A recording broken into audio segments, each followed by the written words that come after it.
Dalam kesunyian gunung yang menakjubkan, ada sebuah kisah memilukan yang mengguncang dan meruntuhkan semangat para petualang. Seorang pendaki yang terjebak dalam misteri yang mencekam, menghilang tanpa jejak di tengah-tengah puncak yang menantang.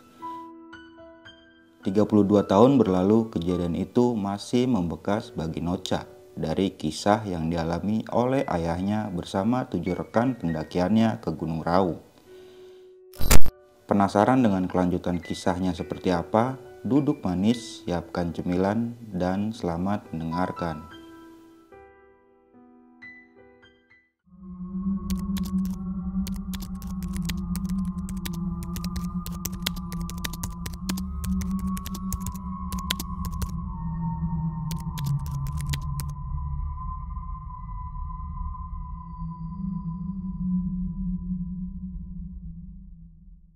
Assalamualaikum warahmatullahi wabarakatuh. Balik lagi nih di Besok Pagi. Kali ini bareng gue Bang Mange, pria gemoy tanpa bahan pengawet.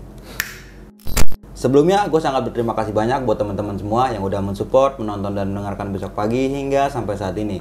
Semoga teman-teman semua yang menonton selalu diberikan kesehatan oleh Tuhan Yang Maha Esa nih. Pada momen kali ini gue masih berada di daerah Surabaya nih untuk melanjutkan broadcast yang berada di timur Indonesia nih.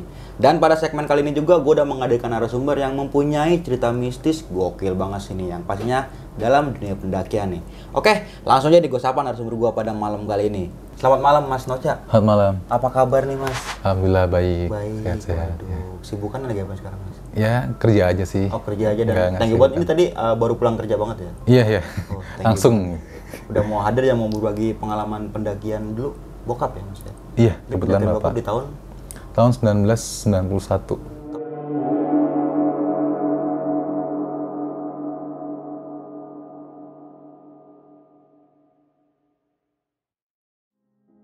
Nah tadi gue dengar sedikit nih Mas tentang ekspedisi pendakian 7 gunung yang ada di Jawa Timur ini ya.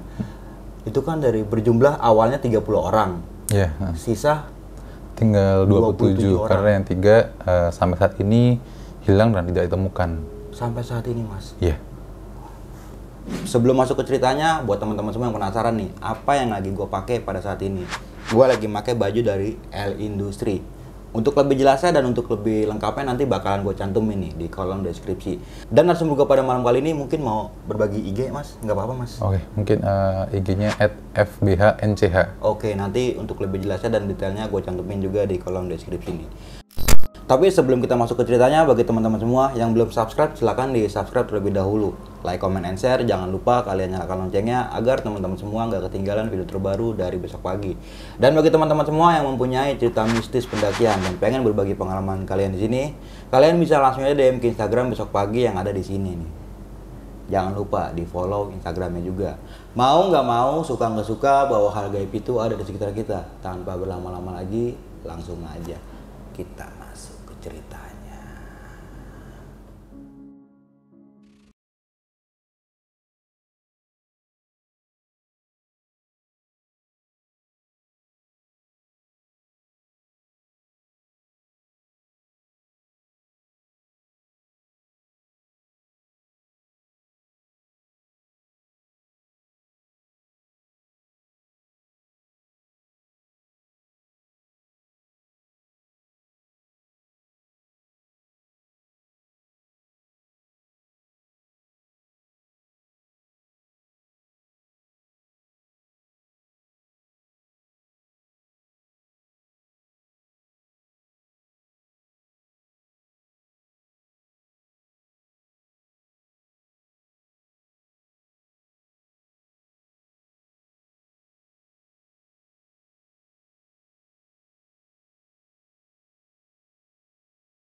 Oke, jadi cerita ini awalnya itu di tahun 1991 ya, atau 1992 awal gitu kayaknya.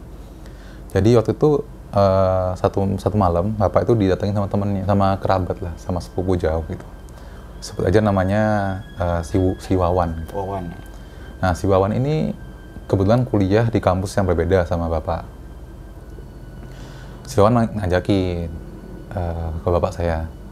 Bapak saya sebetulnya namanya Anet namanya ya. Net, mau ikut nggak? Ada acara nih, aku ada mau daki gunung. ke gunung mana gitu. Ini kita dakinya Seven Summit, ada 7 gunung yang mau mendaki. Jadi kita sistemnya itu lanjut gitu, tujuannya lanjut.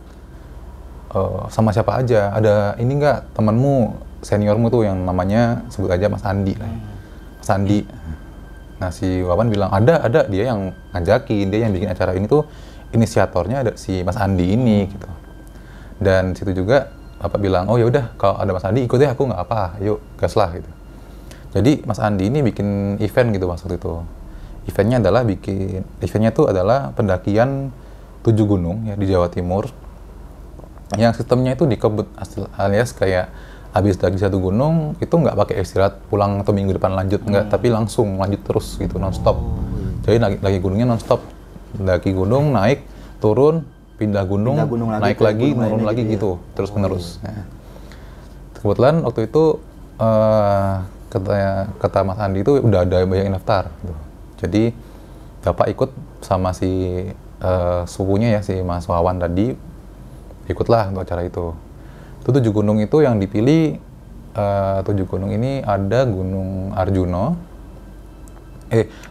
Gunung Welirang, Gunung Arjuno, Gunung Anjasmara, kemudian lanjut ke Gunung Bromo, Gunung Semeru, lalu ke Gunung Ijen dulu, baru ke Gunung Raung gitu.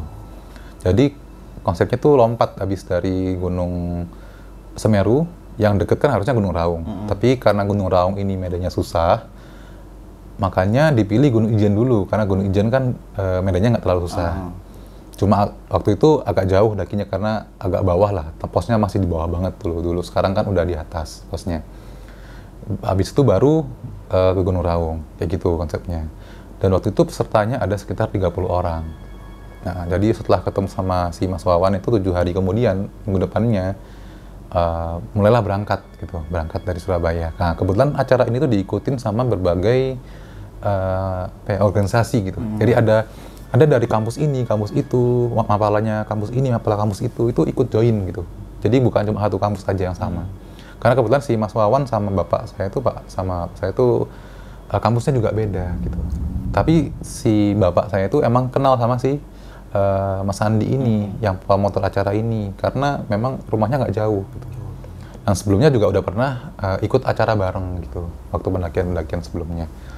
Nah ya udah, karena hari itu juga hari H itu ya perkumpulan pertama itu dikumpulkannya di pos base campnya di Tretes untuk mendaki ke Gunung Welirang. Situ belum semua sih, waktu itu udah ada berapa orang lah, udah banyak orang. Nanti sebagian ada yang ketemunya nanti itu di Pet Bocor, di nyusul, ketemunya di atas. Nah jadi naik sampai di Pet Bocor, ditungguin dulu, sampai situ akhirnya terkumpul 30 orang di Pet Bocor. Barulah mereka lanjut naik gitu ke Gunung Welirang. Habis ke Gunung Welirang karena emang sebelahan kan gunungnya, lanjut ke Gunung Arjuno, ke Gunung Anjasmara gitu. Itu lanjut. Sebenarnya di Gunung Arjuno ini ada sempet itu sih waktu mereka lagi naik kan posisi malam di pos 2 itu, di pos 2 itu kan emang terkenal sama pasar setannya. Di pos 2 itu ada banyak tuh yang berhenti di situ, banyak pendaki lain juga yang berhenti di situ. Nah bapak saya sama rombongan nih mau naik, mau lanjut gitu, tapi sama penjaga hutan lah kayak yang di situ kan ya, penjaga posnya itu bilang, mas jangan lanjut, udah stop di sini dulu, nginep di sini sampai pagi. Oh kenapa? Gitu. Ada pasar setan mas, malam hari ini hari pasar setan, jadi mending mas berdiri di sini biar nggak ketemu pasar setannya gitu. Bapak saya itu emang tipikalnya karena emang sangat percaya ya, dan keluarga saya juga keluarga yang paham mistis. Jadi kalau ada anjuran seperti itu mesti turutin lah, nggak usah dilanggar lah, ngapain gitu kan. Bapak berhenti di pos 2, berhenti kemah semalam, dan waktu itu emang benar-benar malam itu ya jam 1, jam 2 itu Bapak sempat dengar itu beberapa tenda itu dengar ada suara kayak orang dagang gitu, ada kayak orang nawar harga gitu. Tapi anehnya Bapak itu nggak paham itu bahasa apa gitu, bukan bahasa Jawa, bukan bahasa Indonesia, nggak tahu bahasa apa. Cuma kalau didengerin kayak emang mirip sama nada-nadanya orang yang mau nawar-menawar gitu. Tapi entah bahasanya tuh kayak aneh gitu. Cuma entah kenapa juga kok paham kalau ini kayak suaranya orang di pasar gitu. Dan ada suara-suara kayak langkah kaki, kayak ada suara roda yang diputar, jadi kayak bener-bener rame gitu, kayak bener-bener pasar yang kayak suasana pasar rame gitu, rame banget gitu. Itu hanya berlangsung sampai subuh sih. Sampai subuh suaranya hilang, terus Bapak dengar kan di luar tenda itu banyak yang udah kayak lagi ngelipet-ngelipetin tenda gitu lah. Ada yang mau lanjut gitu istilahnya. Ya udah ikut-ikut juga lah, ikut nutup tenda, dimasukin ke atas lagi, berangkat lanjut ke Gunung Arjuna. Dari Gunung Arjuna lanjut ke Gunung Anjas-Moro. Situ abis dari Anjas-Moro itu kan untuk ke Gunung Bromo agak jauh. Mereka tuh turun gunung ke daerah namanya Jurang Kuali. Itu di daerah Cangar lah, istilahnya daerah Cangar, antara perbatasan antara Mojokerto sama Kabupaten Malang ke Kota Batu gitu. Turun di situ, naik angkutan, mereka pindah. Sampai saat ini jumlah rombongannya masih 30 orang, masih full.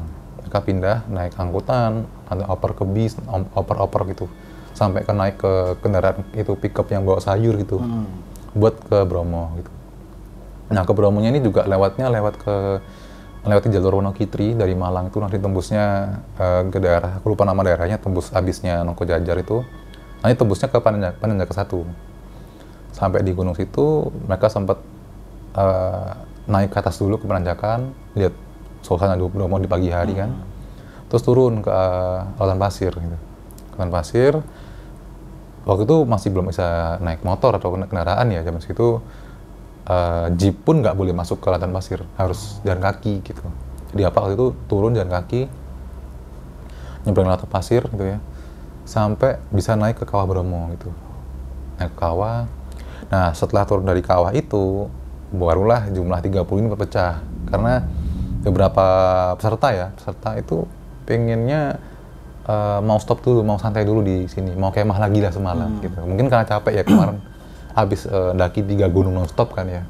Jadi ada beberapa yang situ stop berhenti dan mereka nggak lanjut ikut ke rombongan ini. Sedangkan rombongannya dari Bromo itu lanjut lagi gitu ke Gunung Semeru gitu kan. Nah di Gunung Semeru sama lihat Ranupane, terus naik ke Ranukumbolo sampai ke puncak. Setelah waktu turun kembali ke Ranukumbolo, situ kepecah lagi. Ada beberapa orang yang masih pengen ngecamp di situ, kemah di Ranukumbolo gitu. Kan emang Ranukumbolo itu kan bagus ya, apalagi zaman dulu masih nggak sepadat sekarang gitu, masih agak sepi, jadi masih bagus banget. Udah akhirnya karena nggak mau lanjut, ya udah kita lanjut, sisanya lanjut aja lah.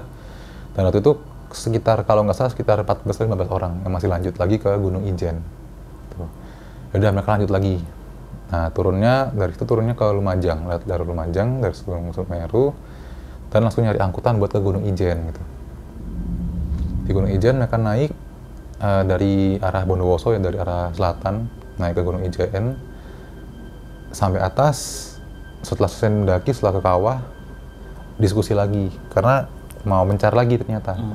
Waktu itu mereka pengen rombongannya Bapak ini pengen istirahat dulu lah, mampir gitu.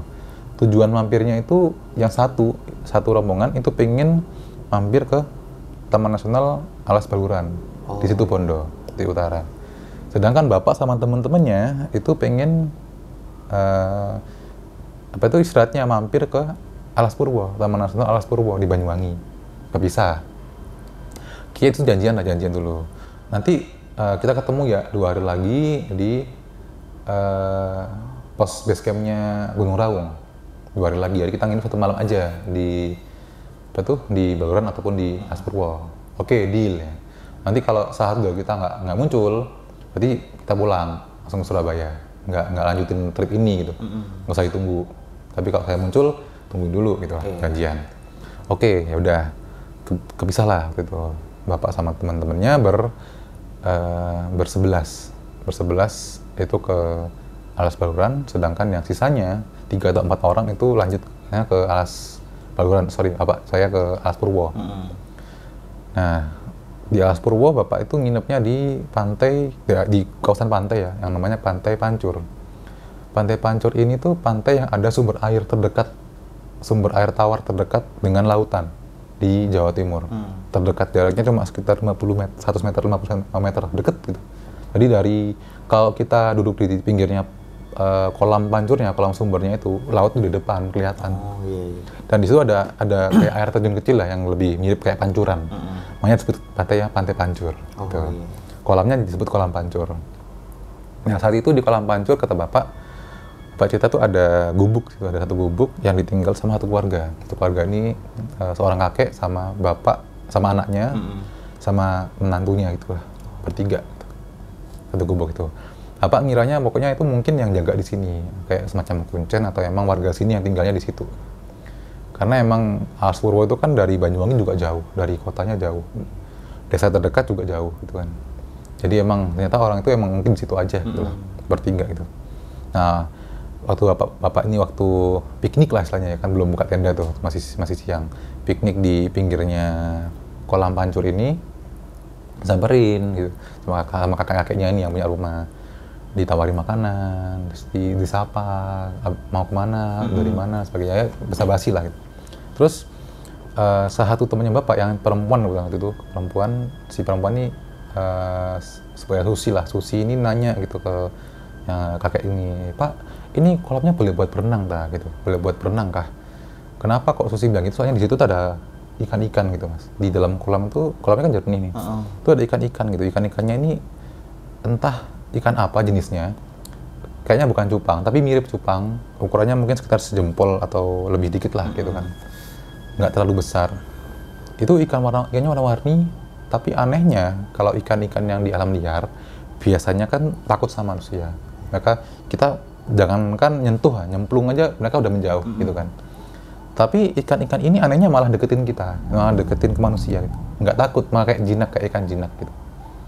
Nah, si Susi tadi nanya ke orang itu supaya nanya boleh nggak kita nyemplung, boleh nggak main ikan sama ikan ini, karena ikan-ikannya kayak bisa diajak main gitu. Nanya, si bapak ini bilang, oh nggak apa kok, kalau mau berenang boleh nyemplung silakan, tapi tolong itu ya ikan-ikannya jangan diganggu. Jangan diganggu. Cuma nggak spesifik ganggunya itu gimana, tapi dia bilang jangan diganggu gitu. Nah, ya udahlah, oke lah, kita bisa berenang. Udah berenang lah, bersebelas tuh berenang, main-main gitu kan, main-main.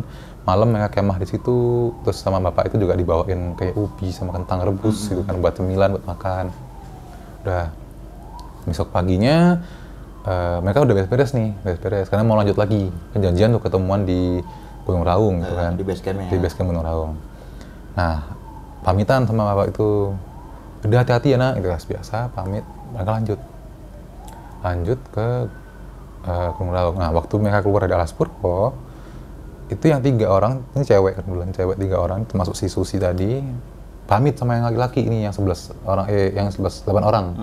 Yang laki-laki 8 orang ini pamitin, kita mau balik ke Surabaya aja, capek kita, udah nggak kuat lah ya. Nggak kuat lah, nggak usah lanjut lagi, kita cukup sampai sini udah cukup kok, kita udah naik 6 gunung gitu kan, udah suatu experience yang hebat juga gitu kan.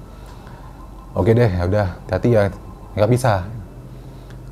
Nah, di situ mereka naik angkutan sampai ke Gunung Raung. Kebetulan mereka naik angkot antar provinsi lah gitu ya, antar kabupaten gitu, kok provinsi sih, antar kabupaten. Sampai di depan gunung, dekatnya Gunung Raung tuh, sebelum mereka harus jalan kaki ya, itu si salah satu temennya bapaknya, seperti ada namanya tadi kan Andi ya, ini si Budi ya, temennya. Si Budi ini kayak tiba-tiba dia tuh kayak buka tasnya, terus dia tuh kayak ngebongkar-bongkar isi tasnya gitu, kayak dicari-cari sesuatu gitu lah. Ya teman-temannya kepo lah, kenapa? Budi, kenapa kok kamu buka-buka tas? Ada apa? Ada yang hilang? Ada yang dicuri? Ada yang ketinggalan gitu kan? Terus setelah tanya gitu, Budi ini langsung balikin barang-barangnya, terus dia bilang, enggak kok, nggak ada apa-apa. Cuma ngecek-ngecek aja, kayak takutnya ada yang hilang gitu. Oh ya udah, oke. Tutup, turun lah dari angkot. Terus mereka jalan naik gitu. Dan waktu itu nggak tanya lebih lanjut. Ya dia dianggap aja mungkin ya emang ada yang perlu dicek gitu kali. Jalan lanjut lah. Lanjut sampai base camp. Kebetulan sampai base camp itu udah sore. Karena kan mereka turun angkot siang tuh Mas Ian. Tapi jalan kakinya jauh gitu kan. Sampai di base camp itu. Base camp-nya ya? Iya, di base camp itu udah sore. Ini kalau langsung naik malam sampainya nih gitu kan. Mending besok pagi aja lah berangkatnya, udah tinggal gunung terakhir kan, santai aja lah gitu. Udah, mereka kemah tuh di base camp, di pos sambil nungguin temen-temennya dari Baluran datang apa enggak gitu kan. Tunggu sampai pagi, ternyata nggak datang juga gitu. Jadi setelah nginep pagi, lihat, belum datang. Ya udahlah, berarti nggak lanjut mungkin, kita lanjut aja lah sendiri, baru 8 gitu. Udah, mereka lapor ke pos Raung, lanjut naik gitu. Nah kebetulan mereka bapak ini jalan baru sekitar 20 menitan lebih mungkin. Itu mereka ngelewatin jalan yang berkelok gitu, kayak beloknya tuh kayak kelok, terus habis berkelok satu kali gini, di depannya nanti berkelok lagi tapi naik ke atas gitu. Tapi posisinya tuh kelihatan dari bawahnya ke atas kelihatan, treknya udah di situ. Nah di belokan yang pertama ini, bapak ini dipanggil sama seseorang, dipanggil, nak, mau kemana nak gitu, noleh lah ke belakang semuanya. Di situ ada bapak-bapak, kayak orang tua lah, kakek atau bapak-bapak gitu, mau kemana kalian? Ya si leadernya gitu ya, sebetulnya si Andi ini kan yang pemotornya kan, dia nyamperin bapaknya, anu pak, kami mau ke puncak gitu, Gunung Raung. Sobat itu bilang kayak gini, tadi bapaknya bilang gini, ojo nak, sing bau rekso lagi digawe. Jadi artinya sing bau rekso itu kalau kata orang-orang itu yang punya atau yang berkuasa di situ. Lagi digawe berarti lagi punya hajat, punya kegiatan, punya acara. Tuh, terus tapi si Mas Andi ini bilang, waduh pak, nggak apa, saya ini udah ini pak, lagi ada event, ada acara, saya tuh lagi 6 gunung, ini gunung ke-7, saya masih pengen berhasil menaklukkan ini. Ini event saya pengennya berhasil lah. Cuma gunung terakhir kok pak, saya janji nggak lama-lama pak, saya sampai ke puncak Bayangan, saya nggak usah muncak ke atasnya pak, kan harus manjat. Saya sampai puncak Bayangan aja pak, puncak bawah, sampai di depan tebing itu, saya turun. Kita cuma sampai situ aja pak. Ini saya pendakian saya yang ini nih, pendaki yang terakhir di trip ini, di event ini. Nanggung pak, saya kok sini saya turun, saya nanggung.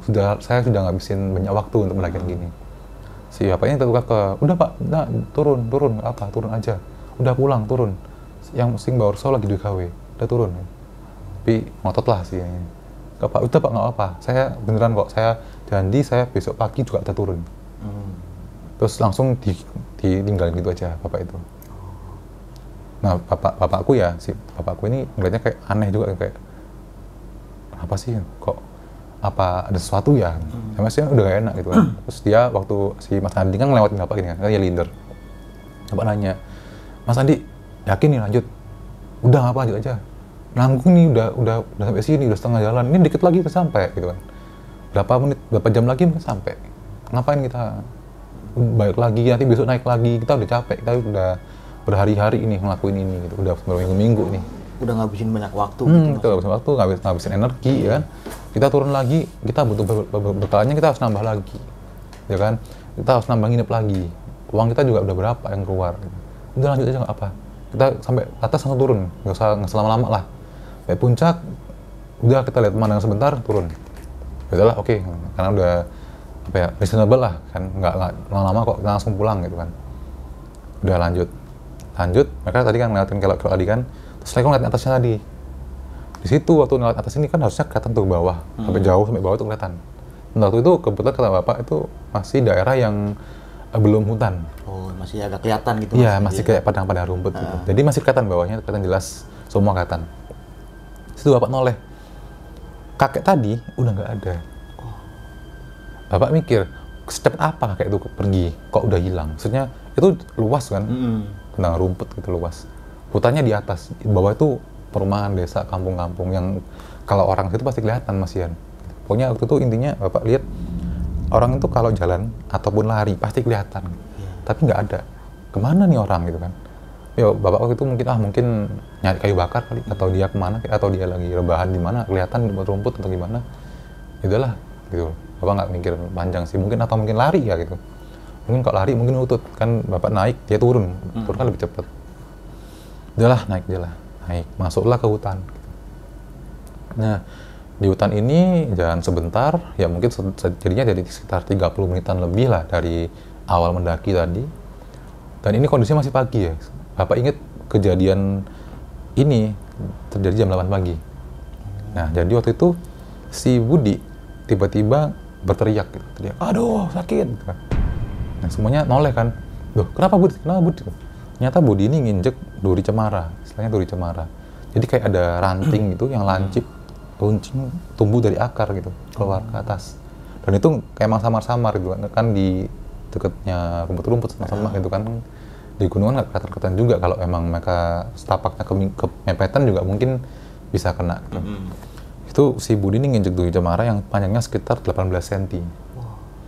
Jadi kakinya bolong, tembus gitu. Jadi dari sepatunya tembus gitu, sampai atas gini, keluar sampai atas gitu dari kakinya. Nah di situ si Budi kan ketakutan ya. Nah waktu itu emang ada yang bawa parang,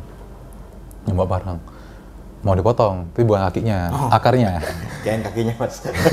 Akarnya dipotong, enggak cabut, takutnya kalau dicabut nanti pendarahan, ya kan, malah lebih susah, takutnya malah nanti kehabisan darah. Jadi akarnya itu dipotong, makanya kalau kita tahu panjang akarnya itu 18 cm, karena waktu di puskesmas ya, nanti itu diukur. Ada di penggaris gitu, panjang nih 18 cm, makanya tembus gitu kan.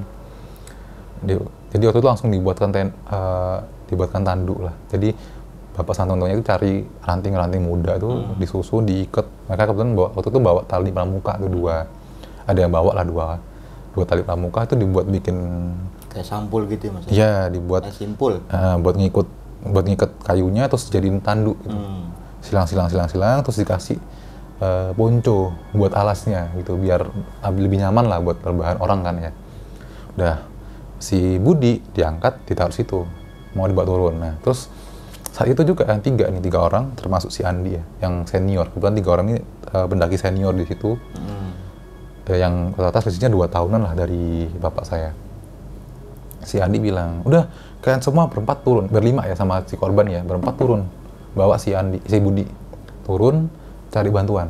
Nah, kita bertiga lanjut lagi naik, nanggung nih sekalian. Jadi paling nggak dari trip ini, dari perjalanan ini kita bertiga berhasil gitu lah. Ada perwakilan yang sampai lah gitu. Kita mewakili kalian semua sampai. Nah, bapak dan tentunya bilang, Mas Andi, yakin Mas Andi? Udah turun bareng aja lah, turun. Masa naik berdelapan, turun cuma berlima nih, yang kalian maksudnya turunnya masih besok gitu kan. Udah nggak apa, kita naik turun lagi kok. Janji, kita naik turun lagi. Kita nggak sampai tenda deh. Kayak gitu. Terus sahabat bilang, udah nggak apa, bawa aja, udah naik. Tapi bener ya, besok pulang ya, besok turun ya. Saya tunggu di bawah. Ya kita langsung turun kok. Ya udah, bisa lah di situ. Bisa 5 orang ya, termasuk korban kan berempat. Bapak ikut nanduk tuh, berempat nanduk sampai bawah. Si Andi dan 2 orang yang senior ini lanjut naik. Di tengah lagi nanduk ini, tiba-tiba si Budi itu nangis. Dia nangis kan, sakitan. Terus dia bilang, aduh ini kayaknya aku ini kualat ini ya ampun. Loh, kuat apa kamu Bud? Tadi tuh aku ngambil ikan di kolam tadi tuh, ikan di kolam pancur tuh, aku ngambil ikannya 1. Ikannya bagus gitu, aku pengen piara dibawa pulang. Aku masukin plastik sama airnya, aku ikat, aku masukin tas. Tapi tadi pagi, kemarin sore, waktu aku turun dari angkot, aku buka tuh isi tas, aku mau cek ikannya masih hidup enggak nih. Kan ditaruh dalam kolam, di dalam plastik, dalam tas gitu kan. Takutnya kegencet gitu kan. Nah, aku cek, ikannya hilang. Plastiknya ada, airnya ada, ikannya hilang. Nggak logis. Mana mungkin ikan yang di dalam plastik bisa keluar begitu aja tanpa melubangi kan. Itu plastiknya utuh, nggak lubang. Dan itu, ya udah si Budi ini panik gitu kan waktu itu. Jadi dia mikir, waduh kayaknya aku ngelakuin hal yang salah ini. Kan kemarin soalnya si penjaga yang di gubuk itu kan bilang kalau jangan usik, jangan ganggu ini ikannya, jangan diganggu. Tapi dia malah bawa pulang kan, apalagi lebih mengganggu lagi, menculik nih, mengganggu lagi gitu kan. Dan ikan itu tiba-tiba hilang. Berarti ini ikan bukan ikan sembarangan gitu kan. Nah dia tuh, kayaknya aku nih kualat nih, sampai luka kakiku nginjek ini kayaknya aku kualat gitu. Terus si bapak nontonnya bilang lah, udah Budi kamu nggak usah bikin aneh-aneh dulu dah, kita turun dulu. Yang penting kamu selamat, kita semua sampai bawah aman lah gitu. Jadi kamu bisa kita bawa ke puskesmas atau rumah sakit terdekat lah gitu. Sampailah di pos, yang jaga di pos itu langsung keluar kan. Mas ada mas, ada yang terluka nih. Ya, iya. Terus kan berdua tuh di pos kan. Yang jaga pos ada 2 orang. Si yang satu ini disuruh, mas kamu itu ya ke desa ya, cari bantuan, ambil motor. Soalnya dari situ ke desa masih jauh. satu orang ini turun gitu. Sedangkan si Budi dibawa ke pos, diistirahatin di pos dulu. Dengan kondisi ya kakinya masih belum cabut, masih nempel durinya. Lama itu ya, dari itu kan kakinya pagi ya, anggaplah siang sampai pos. Itu motor baru datang hampir maghrib, udah sore banget baru datang. Motor dua motor sama 2 warga yang bawa sama si orang tadi yang dia dikonceng ngikut turun ya, yang ikut nyariin bantuan. Di atas itu akhirnya dibawa turun lah. Nah kan ini ada berempat bapak sama 3 orang temannya sama si Budi, berlima, si Budi yang korban. Di si Budi sama 1 temennya, 1 orang itu ikut naik motor yang satu ini. Temennya bantuin megangin kakinya. Karena si Budi ini ngeluh banget kalau kakinya digoyangin dikit udah sakit, dibantuin megang gitu. Jadi gonceng 3 lah. Yang 1 orang lagi ikut di motor satunya. Jadi temen bapak turun 2 orang sama si Andi bertiga buat nemenin Andi. Berarti di pos tinggal berdua ya? Nah, tinggal bapak sama si Wawan. Yang sepupunya bapak itu. Ikut nungguin si Andi sama teman-teman yang lain. Yang 2 orang masih naik kan. Nah, saat itu anehnya emang ada keanehan ya. Tadi aku lupa bilang, waktu bapak turun sampai di pos pertama kali, Andi dibawa masuk ke pos, 1 orang temannya si pos penjaga turun, tiba-tiba turun kabut. Dari atas gunung tuh tiba-tiba turun kabut. Kabutnya tuh langsung pekat gitu, kabut yang tebel banget. Bapak tuh waktu itu berdiri di luar kan. Sampai si Wawan itu manggil bapak, Net, kamu ayo masuk. Berkabut nih, ayo masuk, nanti kamu hilang. Karena kabutnya tebel banget. Jadi waktu itu posisinya tempat bapak berdiri tadi, waktu bapak sampai di pos, udah kelihatan lagi tempat berdirinya. Tutupan kabut, saking tebelnya. Padahal deket, kayaknya mungkin sekitar 10 meteran, nggak sampai. Tuh. Dan maghrib tuh mulai reda dikit, tapi masih ada kabutnya.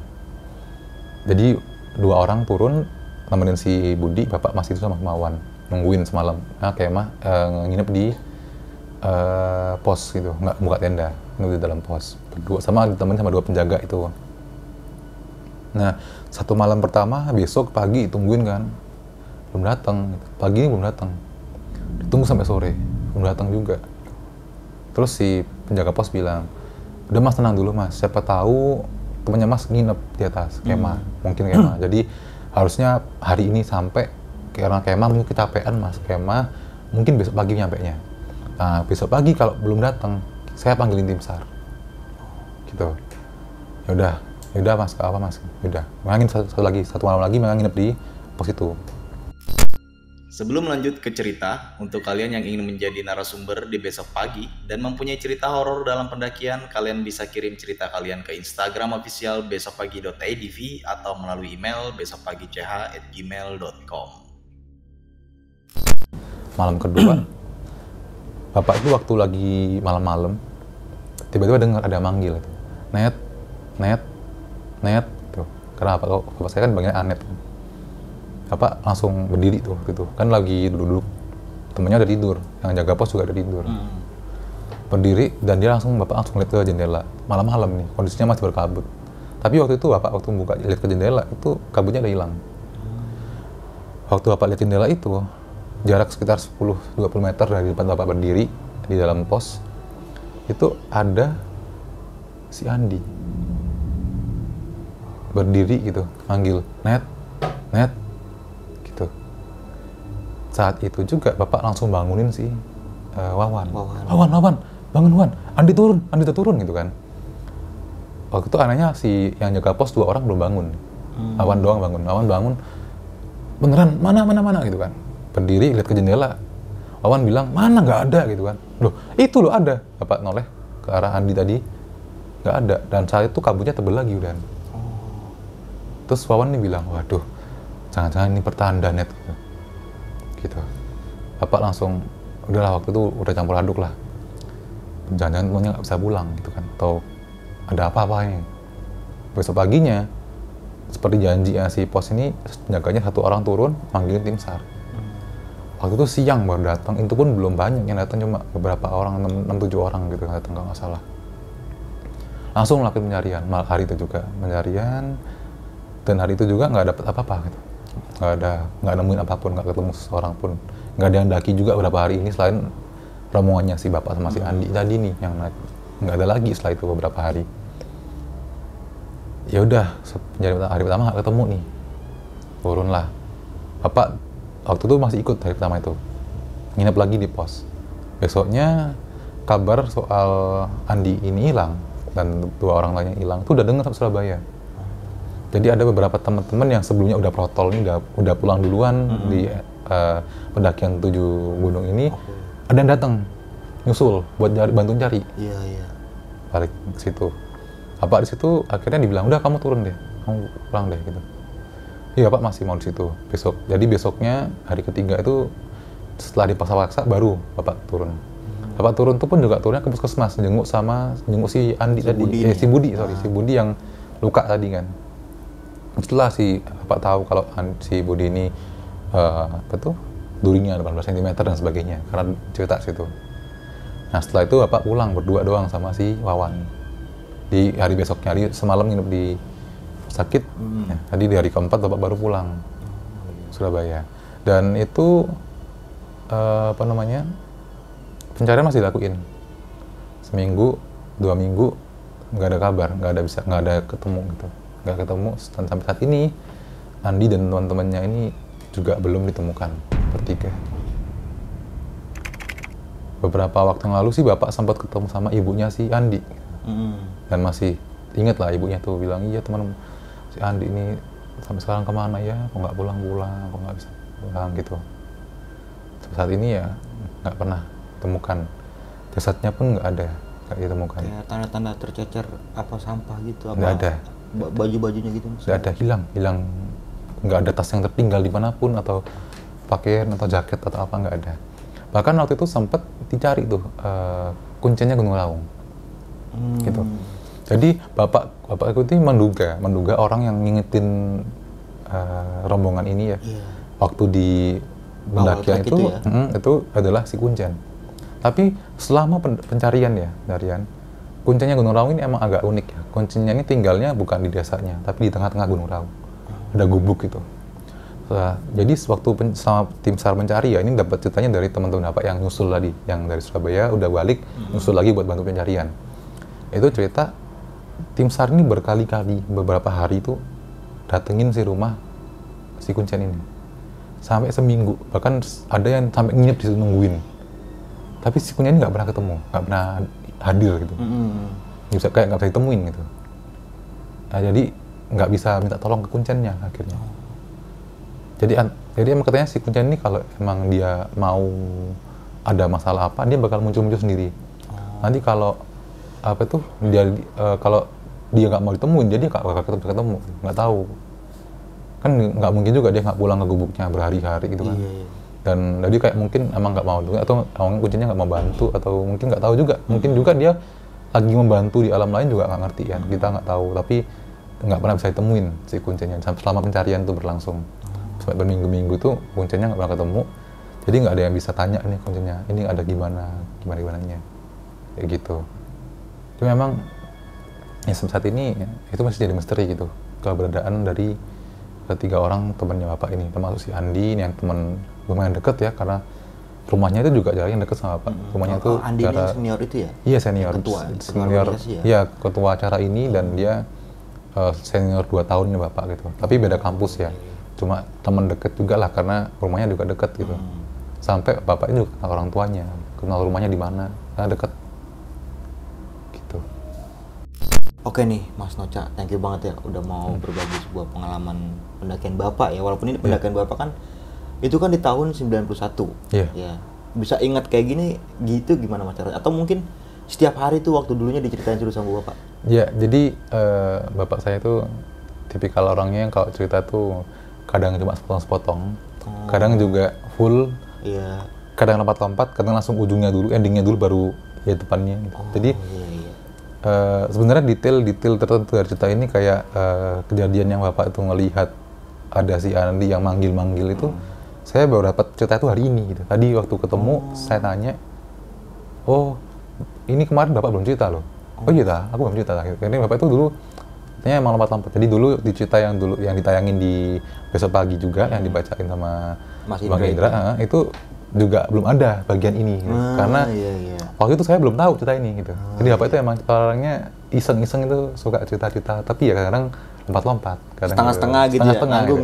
Cuma emang beberapa detail Bapak masih ingat karena mungkin gimana ya, mungkin karena pendakian ini kan sangat berkesan lah, namanya juga kebut gunung, dan waktu itu mungkin ya sampai saat ini mungkin masih banyak orang yang inget sama kejadian ini karena melibatkan banyak orang juga gitu di Surabaya, dan waktu itu mungkin kan banyak juga organisasi Mapala yang ikut gitu. Pasti, bukan cuma satu kampus gitu, ada kampus ini, kampus itu. Yang saya ingat sih sekitar 4 atau lebih kampus yang ikut. Belum yang dari luar Jawa Timur mungkin ya? Nah, saya nggak tahu juga, karena ada banyak gitu, 30 orang gitu. Jadi mungkin ada yang, mungkin ya kayak, jadi sekarang jadi orang tuanya, jadi kerabatnya gitu. Mungkin adalah orang-orang yang ikut di situ gitu, yang ikut acara ini gitu. Ikut ekspedisi Kebut Gunung itu ya seperti ya? Kebut 7 gunung dalam, itu total waktu dari awal perjalanan itu Mas sampai ke Gunung Raung gitu, terakhir itu kira-kira masih ingat nggak Mas berapa? Kata Bapak sih kalau detailnya pastinya itu nggak ingat, cuma katanya Bapak itu sekitar 2-3 minggu, 2 minggu lebih gitu. Jadi emang benar-benar dikebut banget, kayak kan kayak kita lagi Gunung Arjuna kan misalnya 2 hari, lanjut lagi jadi 3 hari, lanjut ke Gunung Welirang, Arjuna sama Arjuna itu katanya Bapak sekitar 3 harian. 3-4 harian, terus ke Gunung Bromo perjalanan 1 hari. Oh iya, sama ditambah perjalanan juga. Perjalanan juga. Iya, jadi emang sekitar 2 minggu, 3 minggu emang. Total pendakiannya kira-kira gitu tuh ya, 2-3 minggu mungkin ya. Terus sampai terakhir soalnya Bapak juga nggak inget pastinya gitu. Iya. Soalnya yang terakhir kalinya itu yang intinya dari cerita ini tuh berarti di Gunung 3 Raung. orang teman Bapak ini atau senior Bapak ya? Iya, senior. Itu nggak pulang sampai sekarang nih, nggak pulang sampai sekarang. Sampai sekarang nggak ketemu. Jadi sampai sekarang pun kalau Bapak ketemu sama orang tuanya ya, kadang-kadang kayak Bapak kalau ke pasar gitu nemenin ibu ya, ketemu gitu ya? Ketemu di pasar. Emang tadi Bapak cerita kalau Bapak waktu yang lalu ketemu di pasar sama ibunya, disapa, ya saling sapa, kan kenal. Terus juga ibunya juga masih mengenang sama si almarhum Andi ya. Kalau emang ternyata sampai sekarang juga nggak ada kabar gimana jenazahnya juga nggak ketemu. Apa ya, sisa-sisa apapun lah itu nggak ada yang ketemu. Kayak mungkin tengkorak atau jas baju gitu nggak ketemu sekali. Jasad, baju, tas, pakaian apapun nggak ketemu. Hilang jiwa dan raganya itu. Iya, kayak semuanya tuh hilang entah kemana gitu. Maksudnya kalau misalkan dia jatuh gitu ya atau ke jurang gitu kan, karena anggapannya kan berkabut nih gitu kan. Nggak berkabut kan mungkin aja dia jatuh di jurang atau kejebak gitu kemana, nyasar gitu kan, mungkin gitu kan. Mungkin bisa ketemu kalau itu. Nah kan kemudian meskipun dia meninggal situ kan dia pasti bisa ketemu. Paling nggak tas-tasnya kan. Karena kalau hipotermia kan biasanya di gunung kan kedinginan nih. Hipotermia biasanya kan bakal lepas baju tuh, bakal masa panas gitu kan, tubuhnya bakal kedinginan. Pasti harusnya kan kebuka baju, tasnya dilepas, tercecer baju gitu ya. Tapi itu nggak ketemu. Sama sekali nggak ada. Dan emang awal tuh Bapak tuh curiga kan, kenapa 1 hari ini, karena waktu Bapak turun ada kabut nih, jadi Bapak tuh merasa kayak, aduh ini ada kabut tebel kayak gini, jarak pandang nggak sampai 2 meter, ini gimana nih yang naik tadi, lanjut nggak? Berarti Bapak tuh kepikiran gitu, mau lanjut naik, mau nyusul juga udah kondisi capek, udah turun, terus naik lagi kan juga belum fit. Makanya besoknya dia nanyain tuh sama penjaga hutan, ini perlu nggak di tim SAR nih buat nyari ini, kalau 1 hari belum balik gitu. Waktu besarnya bilang, mungkin masih nginep Mas, kemarin kan ada kabut tebel gitu. Mungkin kemarin lihat kabut, mereka berhenti semua, istirahat dulu. Nggak mungkin lanjut lah, masa kalau lanjut kan berbahaya banget Mas. Takutnya, kan karena Gunung Raung kan banyak batu-batu besar, banyak takutnya kalau jurang, tebing gitu. Kabut kayak gitu, selesok aja. Takutnya begitu. Dan bertiga ini kan pendaki senior, ya normalnya secara logika ya. Udah pasti paham lah gitu. Pasti paham medan dan cuaca juga gitu. Kalau cuaca seperti ini harusnya berhenti, pasti paham, pasti harus nungguin lah gitu, nggak boleh lanjut dulu. Kalau untuk ekspedisi paling kayak gitu kan otomatis persiapannya juga paling kayak obat-obatan juga mungkin ya. Iya, karena kan mereka juga bawa parang buat apa tuh safety dan buat jaga-jaga ya. Buat jaga-jaga. Karena kadang-kadang kayak harus nerabas semak-semak atau gimana kan perlu parang gitu kan buat motong-motong jalannya gitu. Pasti kalau ada yang buat pasti bisa kena juga kan pakai parang gitu. Betul. Makanya sudah lengkap itu. Persiapannya lengkap. Nah, berarti kan Bapak ini kan ingetnya cuma kayak waktu-waktu atau momen-momen tertentu aja ya. Kayak misalkan tadi awal kejadian itu jam 8 Mas Budi ini kena. Budi kena itu ya. Oh iya benar. Masih ingat detail karena emang ya spesifik gitu kan. Iya, itu ada hal-hal kejadian yang apa sih yang percikan-percikan kejadian mungkin ya. Iya, kejadian itu masih ingat jelas sama gitu. sempat yang ketemu mungkin kuncen Mas itu Mas. Iya, ada kemungkinan untuk kuncen karena pertama tadi kan tiba-tiba kok hilang. Terus munculnya juga kok bisa tiba-tiba muncul gitu kan. Dan ngapain juga ada warga yang naik mendaki ke Gunung Raung tuh nggak mungkin juga ya kan. Ngapain, kecuali kalau cari kayu bakar juga nggak mungkin terlalu jauh kayak gitu ya. Dan itu kan posisinya bapak dan teman-teman kan lagi di padang savana kayak padang rumput gitu kan. Lagi udah mau setengah jalan mungkin, udah naik ke atas gitu kan. Depan tuh masih hutan lagi gitu kan. Di bawah juga masih ada hutan dan arah perkampungan kan, kayak kebun-kebun warga gitu kan di bawah. Kenapa nggak nyari di situ kan, nggak mungkin naik terlalu jauh gitu juga kan. Ngapain sampai ngejar bapak ke atas gitu kan, nggak. Jadi kayak apa yang ngejar dan ngingetin gitu ya, ngingetin. Apa tadi Mas? Sing Bawerso lagi duwe gawe. Sing Bawerso lagi duwe gawe. Ya. Gitu. Jadi kan maksudnya dia emang ada keperluan untuk mengingatkan hal itu gitu loh. Ya makanya bapak juga itu mungkin bisa masuk akal nggak Mas sama setelah kejadian kuncian yang dicari-cari nggak ada mungkin. Jadi ini spekulasiku sendiri ya. Spekulasiku ada dua, antara si Kuncen ini nggak mau tahu karena dia sudah berusaha mengingatkan tapi masih tetap lanjut. Jadi si Kuncen ini nggak mau tahu, nggak mau urusan karena emang udah kesalahan sendiri ya kan. Atau Kuncennya masih berusaha dan egoisasi gitu ya kan. Kita nggak tahu yang benar yang mana ya. Karena selama seminggu lebih itu ditungguin, dicariin setiap hari, didatengin gubuknya di tengah-tengah hutan itu nggak pernah ketemu, orangnya nggak pernah ketemu gitu. Itu kejadian di tahun 91 ya? 91 Mas 91 udah ada? belum direncanakan bahkan belum direncanakan malah ya? Iya. Lahir 96. Berarti ini kan ini cerita waktu Bapak masih kuliah kuliah, betul. Belum berumah tangga mungkin? Belum masih kuliah waktu itu, kalau nggak salah semester 4 kayaknya. Semester 4 atau semester 6 atau 7 atau 8 gitu loh. Pokoknya dia udah semester gede kok. Karena Bapak itu ingat banget setelah dia mendaki gunung itu, beberapa bulan kemudian Bapak KKN. Jadi udah semester akhir lah. Karena habis itu KKN kan. Sebelum skripsi gitu kan dulu. Nah, gitu. sama cerita dari yang sahabat teman Bapak yang namanya Budi nih Mas. Dia cerita tentang ikan yang diambil. Dia merasa mungkin ini kualat gitu apa gimana gitu. Iya, jadi dia tuh ngerasa ngerasa bersalah lah karena kan dia awalnya niat ya buat dipelihara aja. Kan dia merasa itu bukan hal yang mengganggu ikan ini karena saya hanya memerawatnya di rumah, mau dibawa pulang. Tapi mungkin menurut ikannya mungkin dia mengganggu kan, karena emang diatur jangan diganggu. Dan si Budi ini kan juga ngerasa kayak nggak izin sama si yang digubuk itu buat bawa pulang. Dia diem-diem bawa itu, diplastikin sendiri gitu kan. Jadi ada rasa bersalah gitu kan. Jadi dia ngerasa kayak ya mungkin ini kali aku gitu kuat ya. Kali ya. Kok tiba-tiba aku tersuduri gitu kan. Kayak padahal selama ini dia naiki gunung aman-aman aja, nggak ngelakuin kesalahan apapun. Berarti gitu Budi kan. ini sebelumnya udah sering melakukan pendakian juga ya Mas? Kan nggak tahu, maksudnya sebelum itu kan mereka udah daki 6 gunung lainnya gitu, dan nggak ada apa-apa gitu, aman-aman aja. Kok di Gunung Raung ini tiba-tiba saya ketusuk duri gitu, yang random banget, tiba-tiba ada duri yang duri cemara yang tumbuh di depannya dan dia nginjek gitu loh. Dan itu tembus berarti dari sepatunya tembus, jadi sepatunya bolong gitu. Tajam duri. banget.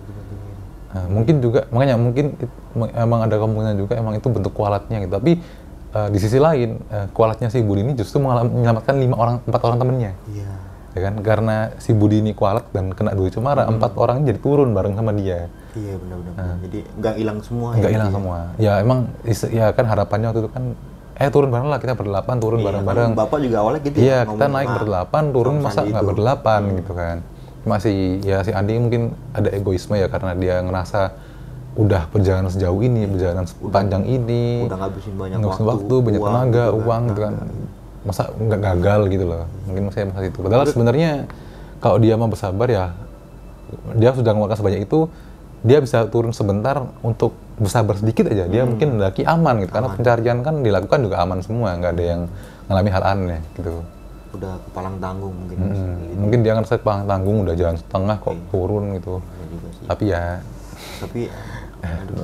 tapi kalau menurut aku Mas pribadi ya, kayak duri yang tembus sampai kaki itu kayak nggak masuk akal di logika. Iya. Namanya duri kan kayak akar gitu ya. Iya, Tajam-tajamnya, sekuat-kuatnya duri nggak bakal bisa tembusin sepatu. Apalagi sepatu pendakian. Iya. Apalagi sepatu pendakian. Jadi agak tebel. Zaman dulu kan bahkan kebanyakan pakai sepatu bootnya tentara gitu kan. Cuma aku nggak tahu sih, Bapak nggak cerita sih sepatunya dia itu sepatu apa ya. Pokoknya kok bisa, aku juga mikir kayak kok bisa tembus ya. Maksudnya kok nggak kerasa ya? Maksudnya kita kalau nginjek sesuatu yang tajam gitu ya, Pasti kayak kita keberasa langsung naikin kaki dengan gitu. paku lah, batu aja lah kan. Kita nginjek gini kayak kok lancip ya gitu, kok nggak bisa napak full ya gitu kan, kita pasti angkat kakinya. Gitu. Ini kok tembus gitu. Kayaknya ada sesuatu gitu. Makanya dia ngerasa kayak ini aku kualat deh. Kayaknya nggak logis juga kalau tiba-tiba aku nginjek duri dan nggak sadar gitu loh. Tiba-tiba udah ketusuk penuh gitu. Berarti ekspedisi 7 gunung ini mungkin di tahun itu booming banget dong Mas ya? Iya, makanya seharusnya kejadian ini banyak yang tahu. Jadi Bapak juga bilang sih, tolong nanti nama-namanya disamarkan ya. Kalau nama saya nggak apa-apa, nama Bapak kan ya nggak apa-apa. Tapi yang lain mau disamarin lah, karena gak izin juga kan cerita ini. Ini juga kan. Tapi misalnya cerita ini kan juga sudut pandangnya Bapak doang, gitu kan. Jadi ya udah itu emang pengalamannya Bapak. Cuma orang-orang terlibat ini saya samarkan semuanya. Takutnya emang orangnya nggak berkenan untuk ceritakan namanya. Gitu Atau kan. mungkin kalau mungkin ada yang nonton ya, Iya. atau terjun di ekspedisi itu juga mungkin ya, mungkin seumuran Bapak sekarang ya. Iya, kemungkinan. Dan mau berbagi cerita versinya mungkin boleh. Boleh, ya kan? boleh. Kayak gitu itu lebih baik. Bagus aja. Jadi kan ada validasi lebih lah benar, gitu. benar, kayak gitu. Nah, validasi lebih karena emang ya seharusnya ya kalau saya logis-logisnya kejadian seperti itu segede itu ya hilang di gunung ya paling enggak orang-orang yang dulunya berkecimpung di dunia pencinta alam paling tahu lah. Ya, walaupun gitu kan. pencinta alam dari Jakarta apa gimana pasti tahu kalau kayak gitu. Mungkin at least paling enggak yang di Surabaya dan walaupun nggak ikut acara itu ya, mungkin kayak teman-temannya ada yang ikut pasti tahu, atau seniornya tahu ikut, gitu ya. pasti pernah dengar cerita itu. Bolehlah nanti mungkin bisa di komen di komentar, apakah ada pengalamannya, pernah dengar nggak cerita ini gitu. Atau mungkin bisa Ada menceritakan dari sudut pandang lain. Ada sudut pandang yang lain mungkin kan ya. Halo sob, sebelum lanjut ke cerita, gue mau kasih tahu nih buat kalian semua yang suka banget sama bawang goreng. Jadi di acara Roadcast Surabaya kali ini, gue mau rekomendasi salah satu produk bawang goreng terenak sebagai teman makan kalian nih. Namanya bawang goreng BGS. Ini salah satu produk lokal yang menurut gue paling enak dan terbaik. Bawang goreng BGS ini dikemas dengan varian ukuran 55 sampai 165 gram dengan 2 rasa yaitu bawang putih dan bawang merah. Dan produk ini sudah terdaftar di BPOM, jadi nggak usah diragukan lagi. Langsung aja order dengan cara klik link yang ada di deskripsi. Oke nih Mas Noca, setelah kejadian yang memilukan mungkin ya, yang buat sedih atau geger di daerah Surabaya itu kan, tentang 30 orang melakukan sebuah perjalanan, tapi yang kembali itu cuma 27 orang ya. Yang tiga orang lagi ini hilang sampai saat ini. Hilang dengan dekapan kabut Gunung Raung. Nah, setelah kejadian itu nih Mas, Bapak masih sering naik gunung lagi nggak? Kalau nggak salah sih setelah saat itu Bapak itu nggak naik gunung lagi ya. Dan setauku terakhir naik gunung itu sama aku dan adik sama ibu juga. Kita naik ke Gunung Ijen waktu itu. Tapi ya tahunnya kalau nggak salah tahun 2018. Jadi udah baru-baru ini aja gitu. Jadi setelah itu emang Bapak stop naik gunung. Dan waktu itu kan setelah itu kan Bapak juga bakal skripsi kan. Karena udah mahasiswa akhir. Jadi mungkin ini kayak trip terakhirnya Bapak gitu loh. Sekalian banyak buat kenang-kenangan gitu. Benar-benar. Tapi setelah itu bukannya trauma sih, lebih ke arah kayak ya mungkin jadi teringat tuh. Takutnya ya, kalau main di hutan lagi inget temennya dulu. Iya, gitu-gitulah. Iya, apalagi Mungkin. kan kejadian ini kan cukup Iya. sedih sih kalau kayak gitu, hilang temen di pendakian gitu. Iya. Sedih. Apalagi nggak bisa ditemuin apa tuh Jasadnya. Jadi kan kita nggak bisa ngelihat dia betul-betul meninggal atau gimana, kita nggak tahu kabarnya sepenuhnya gitu. Iya. Minimal banget kalau emang hilang di gunung jasadnya ya. Iya, kalau jasadnya kan paling kita tahu, oh dia emang meninggal gitu. Oke nih Mas Noca, thank you banget nih udah mau berbagi semua pengalaman ya, yang walau mungkin ini bukan cerita dari Mas Noca pribadi ya, ini kan dari cerita Bapak di zaman mudanya Bapak mungkin. Iya. Itu di tahun 91, mungkin umur Bapak itu umur berapa tuh Mas? Tahun itu ya? Iya. Berapa ya?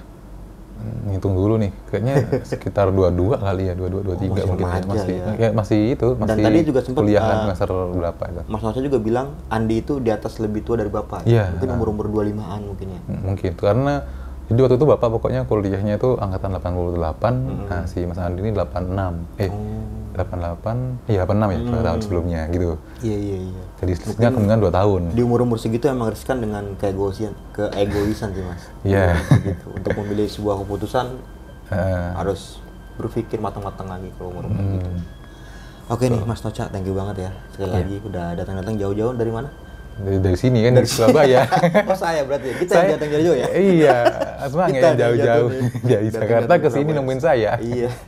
Karena saya penasaran Mas, karena kan Mas udah pernah ngirim cerita kan ya. Kan? Iya. Nah, Indra itu udah pernah cerita kan di storytellingnya itu kan. Ini kayaknya cerita cukup menarik nih, kenapa enggak kita datengin aja langsung nih untuk Iya. cerita gitu kan. Dan akhirnya kesampaian juga itu kan mungkin setahun yang lalu ceritanya ya. Iya, setahun lebih Setahun yang kayaknya lalu ya. mungkin ya. Dan sekarang baru bisa Udah. ketemu nih. Iya. Untuk ya silaturahmi aja Mas. Iya. Ya, sekalian tahu-tahu daerah Surabaya kayak gimana. Iya, iya. Lagi ada festival tuh jadi rame. Oke nih Mas Noca, sebelum kita mengakhiri video kali ini punya pesan-pesan nih buat teman-teman semua atau mungkin mau ini apa promosi apa gitu nggak apa? Kalau gini ya buat para pendaki-pendaki ya zaman sekarang, itu aja seperti yang dialami apa ya, kalau ada larangan atau apapun ya, ada anjuran untuk tidak melakukan apapun, ya turutin aja lah.